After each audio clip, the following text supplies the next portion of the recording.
Hi friends, this is Ron with Mobile Fix Automotive again, coming to you with a short little tutorial video. This is basically a supplementary video on the leaky intake manifold gasket, and as soon as we pause it here, I'll show you what we're doing. Okay, so once again, like I said, we're going to be discussing the intake manifold gasket leak. I shot a video on misfires, possible causes for misfires on the Ford Triton motor. And this is a supplementary, like I said, about we're actually going to show you what is the problem when it happens. This is a unique vehicle to my shop. I get about 6 to 12 blown spark plugs that get towed into me off my other video a month. It's not uncommon for them to come from 80, 100, 150 miles away on a AAA truck or a tow truck. This one here is definitely a step up. This got actually not towed, but transported on a transporter from Arizona.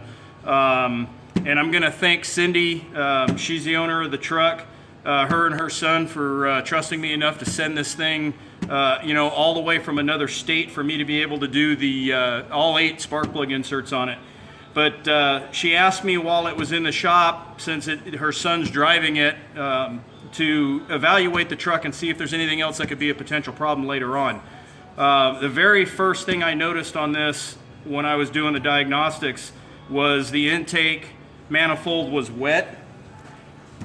And see if my cameraman can get down in here. There was coolant at the base of this is actually part of the cylinder head right here where the intake manifold bolts down. There was actually coolant. It was wet right here. The whole inside of the intake valley was full of coolant, although you couldn't see that because the manifold was on it at the time. So on that video for the possible leak, this engine, when I pulled the coil packs on bank 2, which is the driver's side, you have cylinders 5, 6, 7, and 8, 5 being the forward bank closest to the radiator. All of these cylinders were full of coolant, which is a telltale sign that your thermostat housing gasket is leaking underneath the manifold. So if you see this little blue seal right here, I'm gonna see if I can get my cameraman to zoom in just a little bit. Got a good shot of that? Okay, this is a brand new gasket that I've set down on here, getting ready to lay the manifold back in. And this blue rubber that's basically glued into it is supposed to stick up above the plastic. So now normally you won't see me with open holes on an engine. You usually see me with rags or paper towels shoved down in the holes. But I basically have this thing prepped, vacuumed, and cleaned out, ready for the manifold to go back on. So go ahead and pause it for a second. Let's go. Okay, so this is our intake manifold assembly that came off of this. I don't remember, did we say it was an 02 F-150? This is a 2002 F-150. It has a 4.6 underneath the hood. 4.6 and 5.4, very similar engines. There's a couple of minor differences, but basically the two are, for this video, are pretty much interchangeable. So this is the intake manifold gasket that came off of bank 2. And if you look right here, this seal is pretty flat. But here's where our problem lies. Can you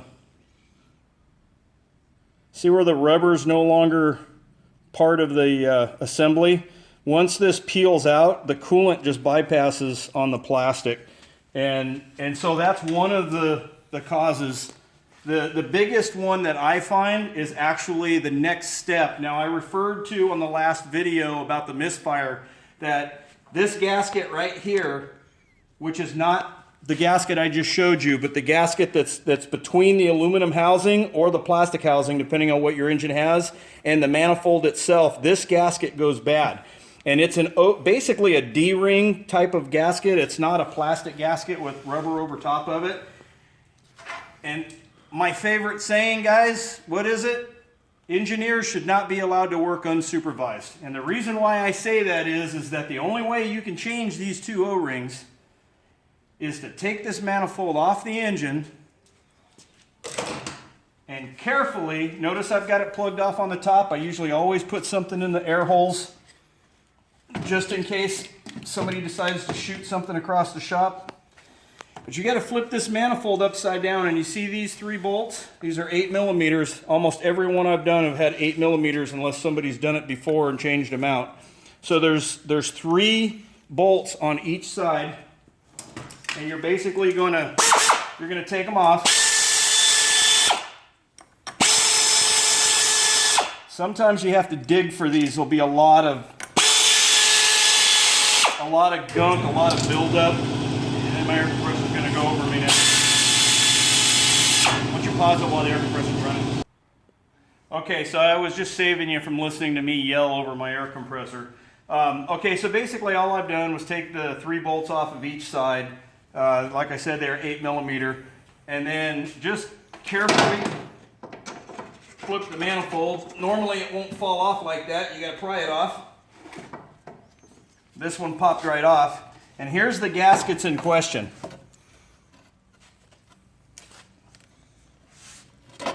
These things right here get all dried up. But what's even worse, and this, we're going to inspect this really quick so I don't say the wrong thing. I'm going to get a pointer here.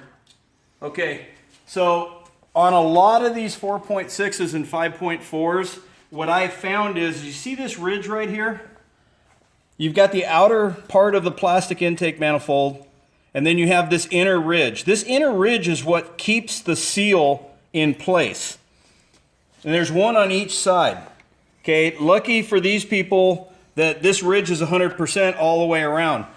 A lot of times right here, this piece of plastic on somewhere on the inner ridge will be broken out, and you can't simply just take and put a new gasket back in, because it basically when you put the new gasket in, it's going to go just like that. Okay, because this piece right here is broken out. If your manifold has that, this is either going to have to be repaired, or you're going to have to replace the plastic intake. That's the only way to fix it. If you put the gasket back in without having a backing on it, the pressure from the cooling system is going to blow that seal out. You're going to end up with a leak again. Really, honestly, it's a 50-50 deal. Out of every 10 of these gaskets I do, half of them have a broken manifold, half of them don't.